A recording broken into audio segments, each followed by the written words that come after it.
countries. Yeah. You've been reported saying that you're confident that the GDP growth can be sustained in the next 12 to 18 months. Yeah.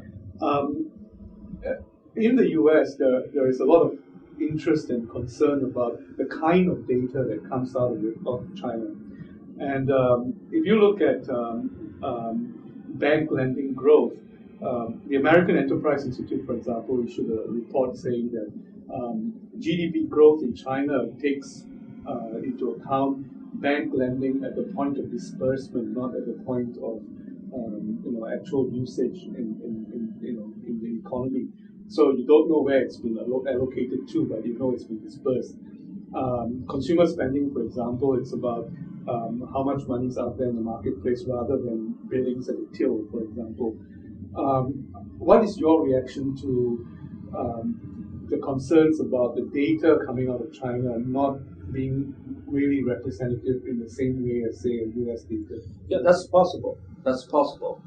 But if you take a little bit longer perspective and take the perspective of the trends, I think the differences are not very much. For example, if the money had been lent out but not really used in the economy, but it means that the budget have been expanded for those companies anyway, so they can now start to buy things and they start their project. So that will happen in the next couple of months. So maybe not immediately mean the expansion of the economy, but in the next couple of months. So if you look at the trends, it's still the same. Maybe the difference is that, for example, in 80s, China's inflation was 18 months behind the real growth. Right. And in 90s, it's 2 years later, and now is closer. That means the spending process is speed up. Right. So that means the banking sector become more efficient in the way that when we lend it out, that immediately useful. Right. The company don't like to pay the interest rate in such a long time, but they may start to use that funds immediately. So from that point of view, I would say there might be differences, but these differences also show the differences of efficiency of the system. It's not the data issue. Sometimes this is really the institutional. Do you worry about inflation? Of course, for this kind of country, inflation is a big concern. But fortunately, look back at the 30 years, China have a very modest inflation record. The highest was in the early 90s, 1 year for 22%. And we got almost 8 years of deflation in late 90s and early 2000s.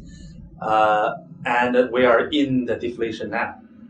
So it has been very remarkable record for a developing country like this to have such low inflation. Is there a big discrepancy between inflation and deflation in the cities and the rural areas? The similar. I don't think the big differences, but if we take into the consideration of not only the goods inflation, but the assets inflation, that's another story. So China, since 2000s, I think, China started to have this assets bubble things. Right. Housing prices, stock market is one thing, but mainly the housing prices. And think about this. Nowadays, in the whole world, not only in China, the manufacturing goods inflation, it's not easy. It's very difficult to have those kind of prices goes up. All those prices goes down. But things related to the land, things related to the resources will be the major problem for the inflation. All the inflation in the past in China, not the 80s. 80s we still have shortage of manufacturing industries. But 90s and the 2000s, all the inflation related to the food. Right. In the last couple of years, China suffers 5%, 8% of the inflation mainly because of food prices. So, and that food prices relate to the oil prices, and relate to the so-called So it's transportation, transportation. rather than That's right. food That's itself, right. yeah. It's a global, Okay. and then of course commodity prices, because this is also the natural resources. Right.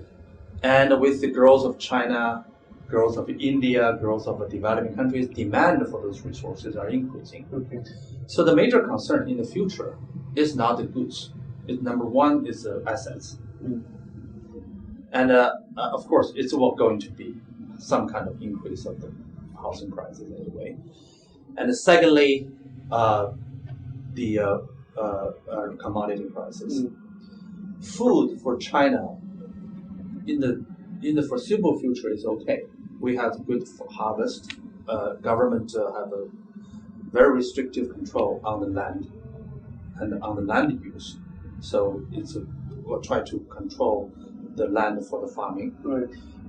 But commodity prices, including the oil prices, energy prices, is a big concern. Right. What is your response to global accusations today that China is stockpiling?